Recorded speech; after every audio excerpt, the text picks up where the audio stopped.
This video was made possible thanks to the support of my YouTube members and my patrons. Pledge today and you can get early video access, your name in the credits, and more. Links in the description.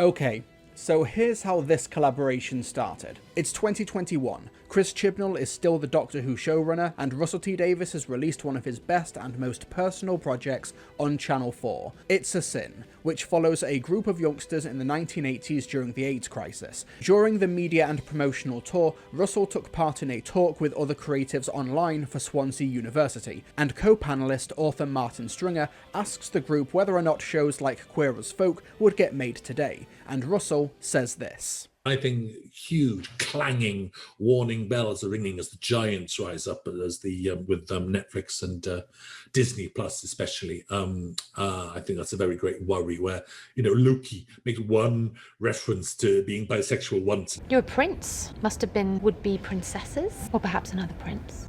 A bit of both. Everyone's like, "Oh my God, it's like a pansexual show. It's like one word. He said the word prince." And we're all meant to go, "Thank you, Disney. Aren't you marvelous?" It's like, it's pathetic. It's a ridiculous, craven, feeble gesture towards the vital politics and the stories that should be told. So they will damn us with their condescension in the end. So that's my worry now. Bloody hell, Russell.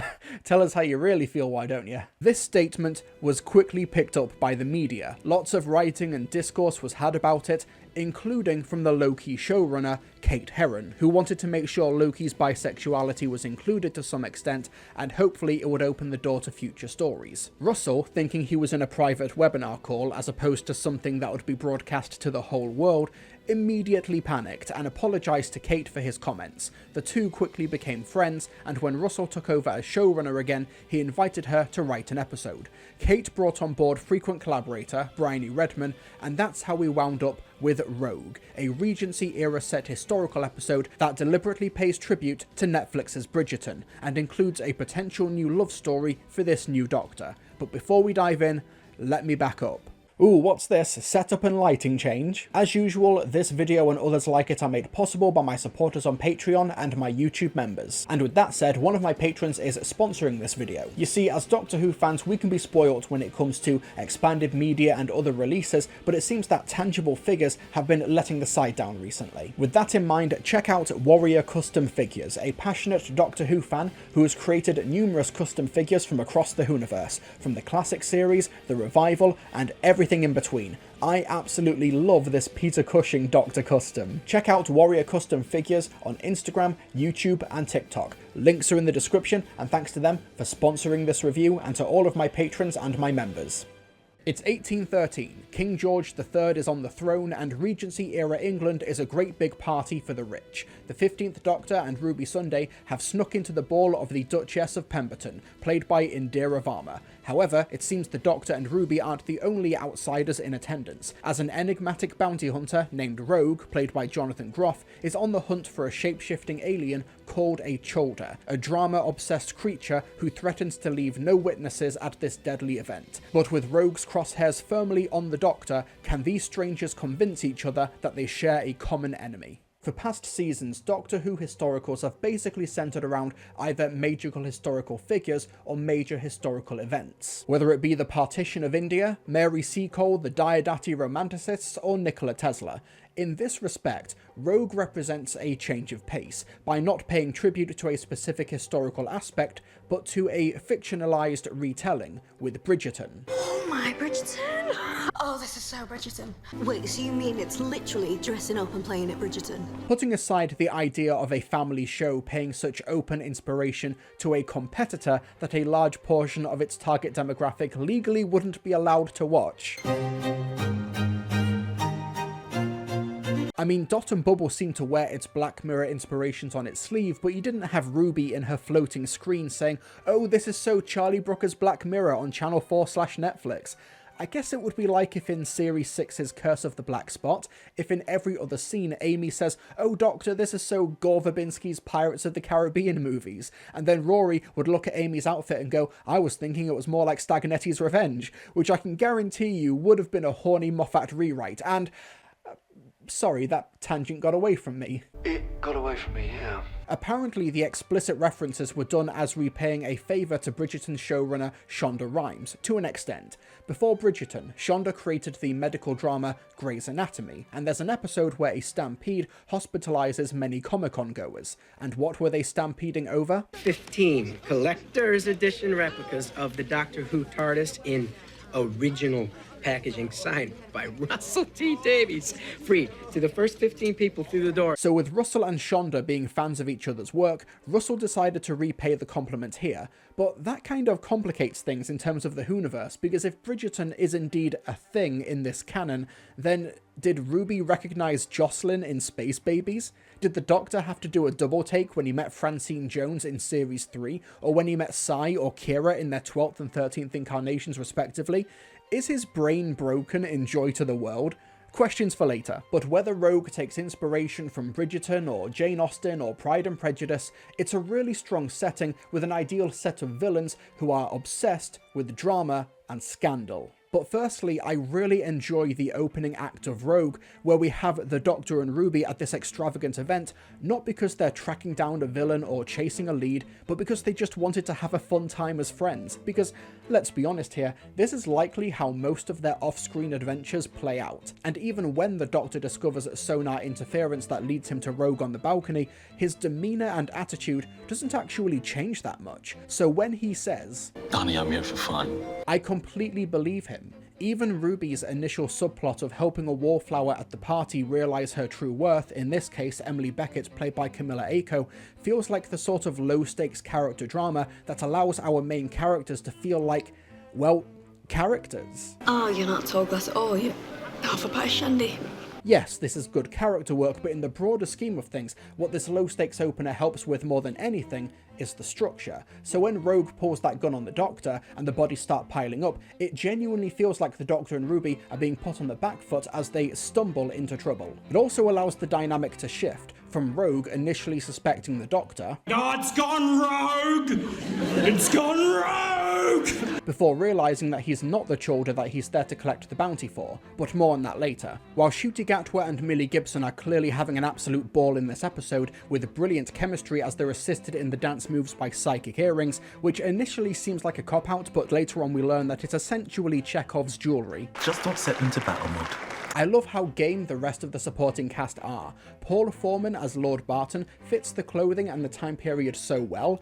I'm kind of amazed that he's not actually from the cast of Bridgerton. Camilla Aiko is a bit arch as the insecure wallflower, but we later learn that it's a deliberate choice to really play up the role for fun, and my god is she a riot when she lets loose as a Chulder towards the end. Oh, and when she learns about modern language and colloquialisms from Ruby, there's some funny interactions, but it's this dynamic which gives her what I think is the funniest line in the whole episode. It sounds like he's choosing his cushy lifestyle over love. Cushy? Comfortable, like a cushion. I like it. Yeah, okay, and maybe don't use it a lot. Yeah. Okay. The Duchess a shape-shifting shoulder, okay? I know the word okay. I have no idea why, but her smile and her delivery just makes me laugh every time I watch this episode. And of course, huge shout out to Indira Varma, who is no stranger to the Doctor Who universe, as she played the role of ill-fated Torchwood's second-in-command, Susie Costello, a role that she's still reprising in Big Finish audios to this day. The two roles couldn't be any more different, but she feels absolutely at home as the hopeful life of the party trying to play eccentric matchmaker. Also, I love how expressive she becomes when she goes full Chulder, and even starts moving her neck like a walking bird when she gets excited. Such a fun and dynamic go-for-broke performance. However, the real supporting star of the show here is Jonathan Groff, certainly one of the biggest Doctor Who guest stars in recent memory, coming off of huge roles as Kristoff in the Disney Frozen series, the new Agent Smith in Matrix Resurrections, and King George in the original run of Hamilton. Da da da da da And the chemistry between him and Ncuti is absolutely off the charts here. It's actually kind of insane, and while Jonathan Groff is able to lend credibility to the tough bounty hunter role, there's something about his face and mannerisms that lends credence to this more sensitive side to him. It really is inspired casting, and the scenes between him and Ncuti are the standouts of the episode, whether it be the two fighting for control over Rogue's sound system, to the Doctor playing the role of Willy Wonka when introducing Rogue to the TARDIS. The world of pure imagination. A very fitting interpretation of the Doctor, considering that the text conversation that started this whole journey for Ncuti had him telling his agent that he'd love to play either Willy Wonka or Doctor Who. Take a look and you'll see into your imagination. However, and I'm sorry to be that guy, but there's one element here that really hurts the story and the Doctor and Rogue's dynamic, and that's the Doctor immediately fawning over a bounty hunter, someone who literally kills for profit. You are a bounty hunter. That is so cool. I don't know, but doesn't this strike anyone else as really out of character? I know the Doctor is a bit smitten right now, but the idea that he completely folds his principles to a stranger who is holding him at gunpoint feels so strange. The issue here is that there absolutely is a version of this story that has its cake and can eat it too, where the Doctor is initially taken with Rogue and sees that the two have a lot in common. They're both time-travelling adventurers whose chosen names are roles they've decided to adopt. Just the Doctor? Just Rogue? Two characters with a lot of history who have lost others. Yeah, these two have a lot in common, and that's why the speed of their relationship works for me in this story. But then maybe you could drop the fact that he's a bounty hunter later on, so it throws a wrench into whether or not he'd be willing to sacrifice Ruby or everyone else at the party to collect his prize, and maybe we learn that his work as a bounty hunter is a reluctant one, a role that maybe he's, I don't know, cosplaying, or an outfit that he's wearing. Holy shit, it's almost as if that's the text of the episode. This even extends to the Doctor and Rogue's spaceships. Rogue dismisses the Doctor's TARDIS as just being a shed, but when you step inside Rogue's sleek, large, glossy-looking transportation, you realise that's more akin to a shed on the inside. The Doctor and Rogue's spaceships are contrasted on the inside and the outside to deliberate effect, and the fact that it doesn't really extend to Rogue's characterization means that, aside from the ending sacrifice, the Doctor and Rogue's relationship is relatively conflict-free, meaning the Doctor essentially just rolls over to a literal bounty hunter, and that's really odd. But the Doctor's not the only one here making strange, unmotivated decisions, because so is Rogue. Okay, so Rogue's bounty is a shape-shifting alien in Regency-era England. He thinks he's found his target with the Doctor, and he certainly is an alien with future technology. He's even done a scan and figures out the Doctor is a shapeshifter. Deep scanner confirmed. Shapeshifter. Okay, so the Doctor's pretty screwed now, isn't he? But at the last second, he throws his psychic paper at Rogue's computer terminal, so it scans him again, revealing all previous incarnations, including Richard E. Grant as the Schalke Doctor. That's fun. Take me home, big boy! So he's essentially shown Rogue that, yes, he is a shapeshifter. So what's changed here? Yeah, it comes attached with a speech and some cool fan service, but realistically, this hasn't moved the dial at all. It's just a really odd moment. And let's be honest here, the biggest elephant in the room is that this new era of Doctor Who, which is committed to repeating the glory days of Russell T Davies' original run, has just reinvented Captain Jack Harkness, a dashing hero with an American accent, a checkered past, an invisible spaceship, and he's gay as hell. The parallels to Captain Jack are so blatant that he even makes a joke about the Doctor's sonic screwdriver putting up shelves. Which is convenient because I've been wanting some new shelves over there. Well, I've got a banana, and in a pinch you could put up some shelves. However, one advantage that the Empty Child and the Doctor Dances had over Rogue is that the former was a two-parter, meaning we have to skip a lot of the conflict that helped establish Jack as a credible part of the team towards the end of that story. But here, we have to speedrun it, whilst also throwing a bone to what appears to be an overarching mystery of this new era. This job has so much paperwork ever since we got that new boss. Just wait till I tell the boss. Now, I'm aware that I've just spent the past few minutes complaining, but I've got to admit, when the Doctor and Rogue decided to take part in a scandalous dance in order to lure out the Chulder and the lights dim, it was pretty magical to watch. While it absolutely makes sense to get Ben Chesil to direct this episode after he directed The Devil's Chord, which is another episode with music and dance sequences, as well as directing numerous episodes of The Great, I find it especially funny that this season of Doctor Who literally had a Bridgerton director with Julie Ann Robinson, and she directed all of the spacefaring sci-fi episodes, but maybe only I see the funny side there. The Doctor is absolutely game for the roleplay, but Rogue is a bit more skittish and can't improvise any lines. A bit strange for a guy who plays Dungeons and Dragons, but we'll let it slide, I guess. So instead, he decides to go for the visual storytelling, and appears to propose to the Doctor, who, not knowing how to react, runs away and lures the children out. At first I was a bit confused about this moment and what it was trying to convey, like is the Doctor feeling guilty about leading Rogue on and not being able to commit, but then I read the Target novelization, and that establishes that this wasn't a genuine proposal, it was just done for the drama. Incidentally, the novelization is really good, and it expands on Rogue's backstory a lot more,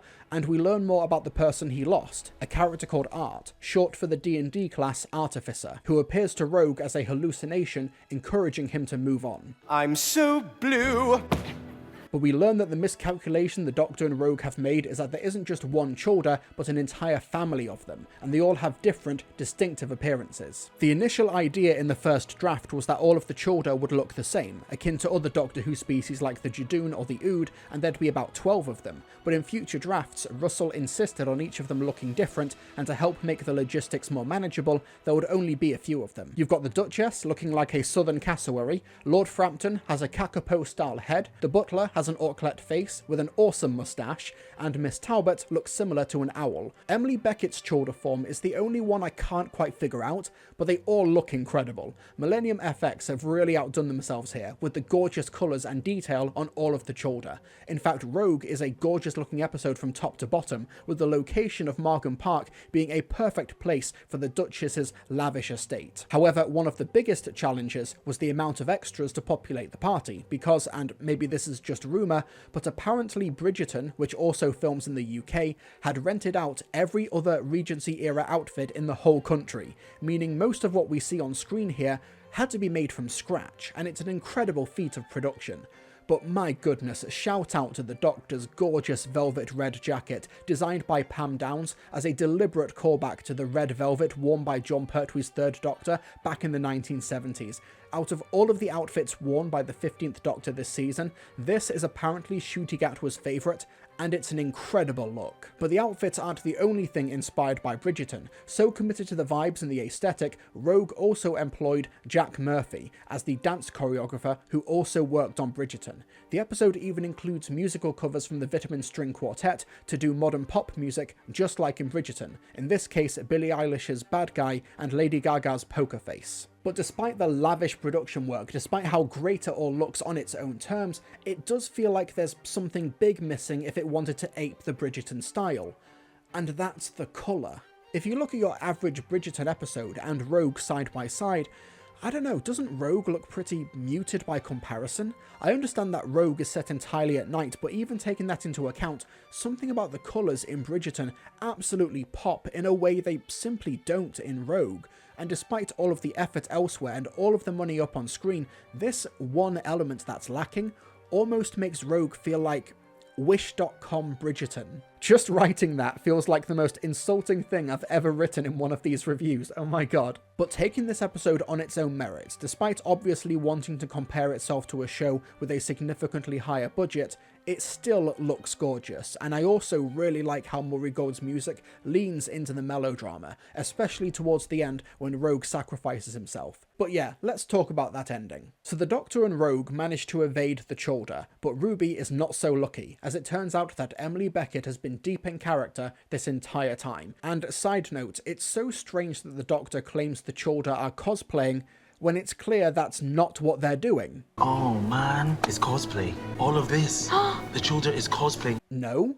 The Chulda are dressing up, but they're obviously LARPing. It's live-action roleplay because they're playing full-blown characters and improvising scenarios, not just dressing up in costumes. Though, to be fair, misusing the term cosplay allows Indira Varma to say one of the strangest lines ever spoken by a Doctor Who villain. We're gonna cosplay this planet to death! Only in Doctor Who. Anyway, Ruby is taken off guard by Emily, And then this happens. I want to be you.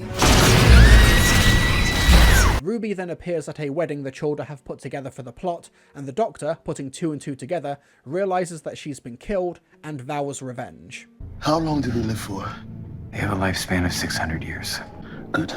It's a long time to suffer. I mean, the rhetoric has changed, but this was always the Doctor's plan. Rogue's Triform was going to kill the Children, and the Doctor reprogrammed it to imprison them. So this line doesn't really hit because nothing has actually changed here. In fact, this is just the Doctor doing a Battle of Ranskor Avkolos. Also, it's at this moment where the episode randomly decides to jump back 5 episodes to the ending of Space Babies. We get a flashback where the Doctor is promising Ruby's mum, Carla, that he'll keep her safe on their adventures. Firstly, why on earth was this scene not at the end of Space Babies or the beginning of The Devil's Cord, and instead we got a 6-month time skip? And secondly, why is it playing now, of all places, considering that this isn't even the first time Ruby has died this season? She was literally declared dead in front of the Doctor in Boom. This is one of those issues that goes beyond the confines of Rogue. It's a fundamental structural issue with this season in general. It's just a really strange inclusion. But anyway, the Doctor theatrically distracts the Children, while Rogue puts the pieces of the trap in place, which locks all of the Children down. But surprise, it turns out Ruby didn't actually die. She used the Psychic Earrings battle mode to fight Emily off and LARPed as a Children to survive to the wedding. You thought you'd never see me again, didn't you? Well, too bad! I'm alive! Except, that's not what we see in the initial version of the scene. We see the electricity flashing out of the room, and we hear it, as well as Ruby scream. But in the actual version of events, none of that happens. I understand the episode wants to misdirect, but there's ways to do that without just lying. This isn't what happened last week! Have you all got amnesia? God, it sounds like I'm nitpicking this episode all the time, but that's the issue with Rogue. Just when I'm getting invested, just when I'm engaging with the strong drama, the great performances, the brilliant dialogue, a really ill-judged, unforced error wrenches me out of it. I swear I'm not playing this up for the review. This type of whiplash happens every time I watch this episode. But Ruby survived, and with all of the Children trapped inside the Triform, the Doctor has to either let them free, where they could destroy humanity, or imprison them along with his best friend. And in a hopelessly romantic gesture, Rogue takes the decision out of the Doctor's hands. He kisses him, using the distraction to take the trigger from the Doctor, swapping himself for Ruby, and sending everyone in the Triform to another dimension.